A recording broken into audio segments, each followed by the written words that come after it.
Oh gosh, there's so many great memories of Elvis. It's hard to say which is the best. My favorite thing about Elvis was the fact that he was just a normal person. He didn't put on any airs as if he were the quote king of rock and roll.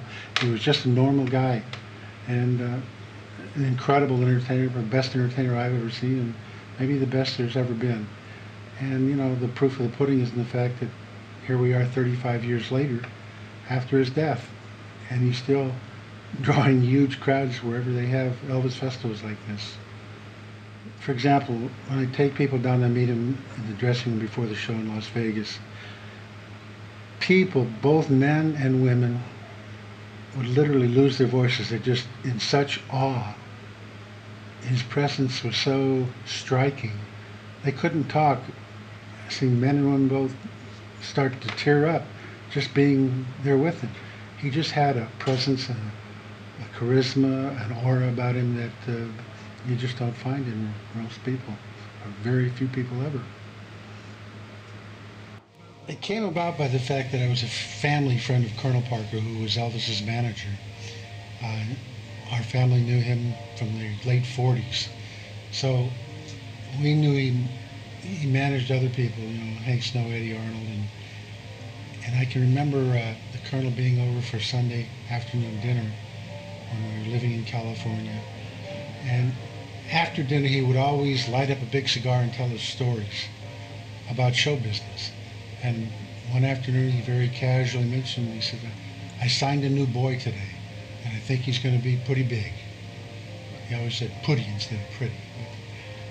So I think he's going to be pretty big. His name is Elvis Presley.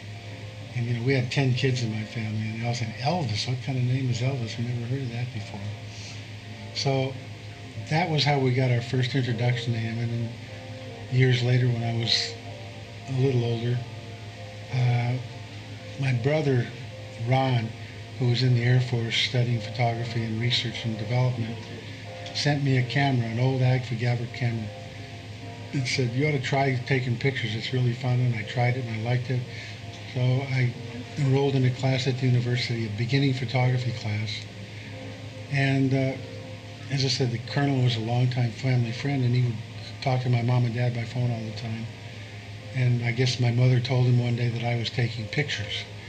So when he called me in June of 1970 and said that he and Elvis had decided it was time to get back doing personal appearances, he said he wanted to know if my brother and I and a cousin and another friend would like to come along and help out on the tours, just do whatever was necessary to make sure the tours ran smoothly. Loading and unloading the planes, setting up the stage, loading the trucks, whatever it took. And of course I said yes. And he said, by the way, your mother tells me you're taking pictures now. I said, well, I just started taking a class. He says, well, if you want to, feel free to bring your camera and take all the pictures you want. And that sentence from him just changed my life, because over the next 5 years with Elvis, I took over 10,000 pictures. The most famous is not my favorite, but it's probably my second favorite. I happen to have it right here. It's a shot that I took. It was actually the last time I photographed Elvis in concert in Memphis, Tennessee, June 10th, 1975. And this photo has been used all over the world for every possible means you can imagine. And as I said, it's not my favorite. I still have one other favorite, but this is probably second favorite. And it's an incredible shot, I think. Well, I had left the Elvis show 3 months before he died, because I was dying. I was physically, mentally, emotionally, and monetarily washed out. And I walked away from the show. And the Colonel and everybody else he knew, including members of my family, tried to get me to come back, and I wouldn't even talk to anybody. I just stayed alone.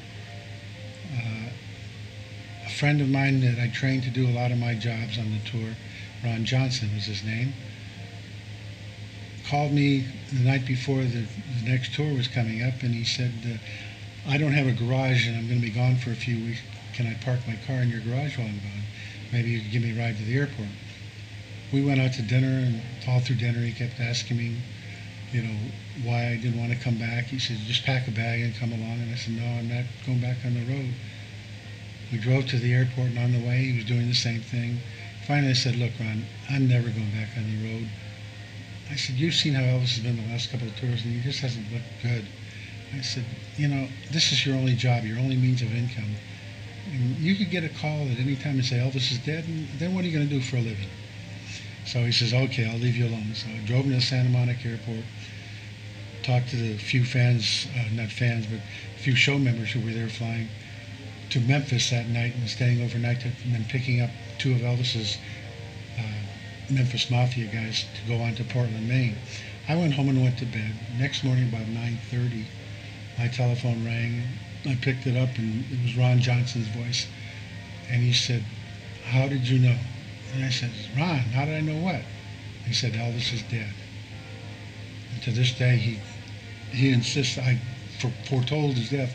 I said, "No, anybody that was around him enough could see what was going on." I said, "It was a big shock, but it wasn't a big surprise."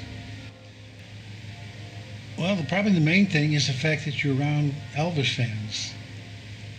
Whether you come here as a fan to watch everything or as a guest speaker or a dealer to sell things, whatever it is, and even if you don't sell anything or make any money or do anything special, being in and among Elvis people is a reward in itself.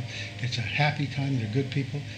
You see a lot of the same people over and over again. It's like renewing old acquaintances, and it just never gets old. And I do this not only about Neuheim, but basically all over the world. And no matter where you go, whether you've ever been there or not or know anybody, you're accepted, and you accept the people as if you've known each other forever. And the common denominator with all of them is Elvis. He brings the world together.